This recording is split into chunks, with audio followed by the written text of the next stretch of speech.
Oklahoma, or as I like to call it, Kansas's toilet, just gave us another example of why, when it comes to trans healthcare, it's only about taxpayer funding is about as honest as a strip mall psychic. A lot of people are going to hear this story and say, well, I don't think taxpayers should have to pay for gender affirming care. First of all, yes, they fucking should, because it's healthcare. That's how insurance works, Medicaid. That's how every risk pool works. We all pay in, and people get the evidence-based care their doctors determine they need. You don't get a veto over somebody else's healthcare because it gives you belly aches.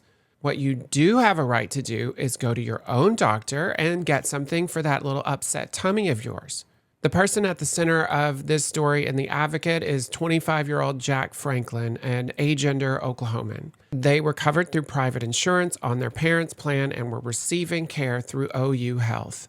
And let's remember, we are talking about an adult here. So when Oklahoma's new law took effect, they went to see their endocrinologist and learned that OU Health was no longer providing that care. Remember when they told you it was just about the kids? Now it's just about Medicaid. Yet somehow an adult with private insurance lost access to care anyway. And here's a really important part. Legal experts quoted in the article say that the law was written in a way that creates a lot of uncertainty for providers. They're looking at their funding streams, whether they're on state property, and the possibility of criminal penalties if they get it wrong. So instead of spending months trying to figure out exactly where the line is, some providers are just deciding it's safer to stop offering the care altogether. That's what overcompliance looks like. You don't have to ban every patient individually if you can make the providers too nervous to treat any of them. You see, the talking points focus on one small restriction, and then fewer providers offer the care and fewer people can get it. But somehow we're supposed to pretend that these things aren't connected. Now, Jack is looking at moving to Utah to be closer to their sister, and because adults can still access care there, for now at least.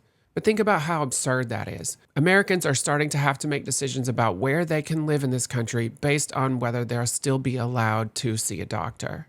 And before somebody jumps in with, well, maybe the science isn't settled, Utah itself commissioned an independent review of the research around gender-affirming care for minors, and it went on for a couple of years. The review found that the care is evidence-based, effective, and not shown to cause the harms opponents keep claiming. But they banned it anyway.